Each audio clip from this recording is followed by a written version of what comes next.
भाभी का गम और नफरत। यह कहानी एक छोटे से गांव में रहने वाले एक परिवार की है, जहां रिश्तों की जटिलताएं और दुख तकलीफें जीवन का हिस्सा बन चुकी थी। इस कहानी में एक भाभी की गम और नफरत का संघर्ष है, जो अंततः प्यार और समझ की ओर मुड़ता है। यह एक ऐसे रिश्ते की कहानी है जिसमें समय के साथ गलतफहमियां और दिलों में दूरियां बढ़ जाती है, लेकिन अंत में अच्छाई की जीत होती है। यह कहानी एक छोटे से गांव के परिवार की है, जिसमें राजू, सुरभि और उनके छोटे भाई अरविंद रहते थे। राजू और सुरभि का विवाह कुछ साल पहले हुआ था और वे दोनों एक दूसरे से बहुत प्यार करते थे। सुरभि राजू की पत्नी एक सुंदर, दयालु और समझदार महिला थी, लेकिन उसका एक गम था, वह एक मां नहीं बन पाई थी। इस वजह से वह हमेशा अंदर ही अंदर दुखी रहती थी। अरविंद राजू का छोटा भाई था, जो कुछ साल पहले ही गांव में वापस आया था। अरविंद की स्थिति बहुत अच्छी नहीं थी और वह कहीं और काम नहीं कर पा रहा था, इसलिए उसने अपने भाई के घर में आकर रहना शुरू कर दिया।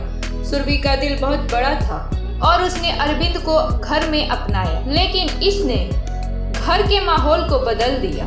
सुरभि के मन में अरविंद के लिए एक विशेष चिंता और करुणा थी, जो धीरे धीरे एक नफरत में बदलने लगी। सुरभि का जीवन सुखी था, लेकिन उस एक खालीपन ने उसे परेशान कर रखा था। वह चाहती थी कि उसका अपना बच्चा हो ताकि उसका जीवन पूरा हो, लेकिन उसकी यह इच्छा पूरी नहीं हो पाई थी और उसके आसपास के लोग अक्सर इस विषय में उसकी टांग खींचते थे। सुरभि का मन हमेशा इस गम में डूबा रहता। अरविंद का घर में आना सुरभि के लिए और भी मुश्किल हो गया था। वह महसूस करती थी कि अरविंद को हर बात में प्राथमिकता दी जा रही थी। राजू भी अक्सर अपने भाई के बारे में बातें करता रहता था और सुरभि को यह सब बहुत चुभता था। उसे लगता था कि अरविंद ने घर में आकर उसकी जगह छीन ली है। एक दिन सुरभि ने राजू से कहा, राजू, क्या तुमने कभी सोचा है कि अरविंद हमारे घर में क्यों आकर रहने लगा? क्या उसे अपना घर नहीं है? राजू ने जवाब दिया, सुरभि, वह मेरे भाई है और उसकी कोई स्थिरता नहीं है। मैं उसे बिना सहायता दिए कैसे छोड़ सकता हूँ? सुरभि का दिल और भी भर गया। उसे महसूस हुआ कि राजू का ध्यान अब पूरी तरह से अरविंद पर केंद्रित हो गया था और वह भूल गया था कि उसकी पत्नी भी उसकी जिंदगी का अहम हिस्सा है। अरविंद धीरे धीरे सुरभि के जीवन का हिस्सा बनता गया। वह घर के कामों में मदद करता, राजू के साथ समय बिताता और सुरभि के साथ कभी कभी बातें करता, लेकिन सुरभि को इस सब में कोई खुशी नहीं मिल रही थी। उसे लगता था कि अब वह अकेली हो गई है और उसके पति का प्यार भी अब अरविंद के पास चला गया है। एक दिन सुरभि ने अरविंद से बात की, तुम यहाँ क्यों हो? क्या तुम अपने जीवन को अपने तरीके से नहीं जी सकते? अरविंद, जो हमेशा शांत और समझदार था, ने कहा, भाभी, मुझे माफ करना। मैं जानता हूँ कि तुम्हें परेशानी हो रही है, लेकिन मैं चाहता हूँ कि हम सब एक परिवार की तरह रहें। मैं जानता हूँ कि राजू तुम्हारे लिए बहुत मायने रखता है और मैं कभी नहीं चाहूँगा कि तुम्हारा दिल दुखे।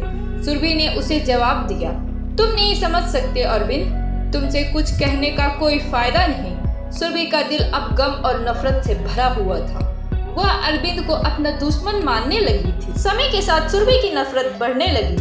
उसने राजू से बात करना बंद कर दिया और अरविंद को लेकर दिल में जलन महसूस होने लगी थी।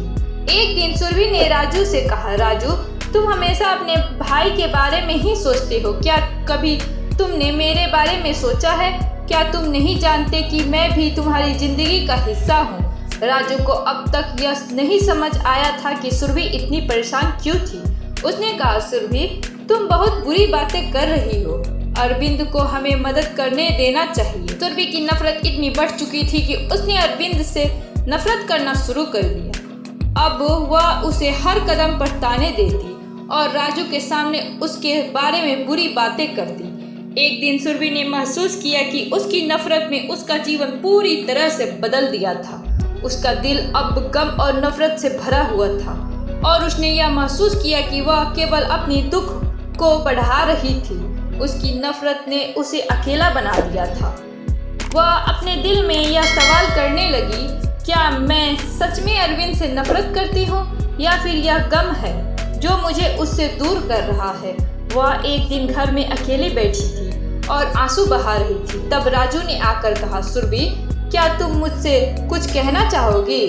सुरभि ने कांपते हुए कहा, राजू मैं तुम्हारे और अरविंद के बीच में हूँ और यह सब मुझे तड़पाता है। मैं नहीं जानती कि क्या सही है, लेकिन यह नफरत मुझे खत्म कर रही है। राजू ने सुरभि को गले लगाया और कहा, तुम्हें कभी अकेला नहीं महसूस करना चाहिए। अरविंद और मैं हमेशा तुम्हारे साथ हैं। हमें एक दूसरे को समझने की जरूरत है और मैं वादा करता हूँ कि अब मैं तुम्हारा साथ नहीं छोड़ूंगा। इस घटना के बाद सुरभि ने अपने गम और नफरत को छोड़ने का निर्णय लिया। उसने राजू और अरविंद के साथ बैठकर खुलकर बात की। उसने समझा कि नफरत केवल रिश्तों को तोड़ती है और प्यार और समझ से ही परिवार में खुशियां आ सकती है। अरविंद ने भी सुरभि से माफी मांगी और कहा, भाभी अगर मैंने कभी आपको दुख पहुंचाया है तो मुझे खेद है। मैं बस चाहता हूं कि हम सब खुश रहें। इस प्रकार सुरभि ने अपने दिल से गम और नफरत को निकाल दिया और परिवार में फिर से प्यार और समझ की भावनाएं आई। राजू, सुरभि और अरविंद का रिश्ता अब पहले से कहीं ज्यादा मजबूत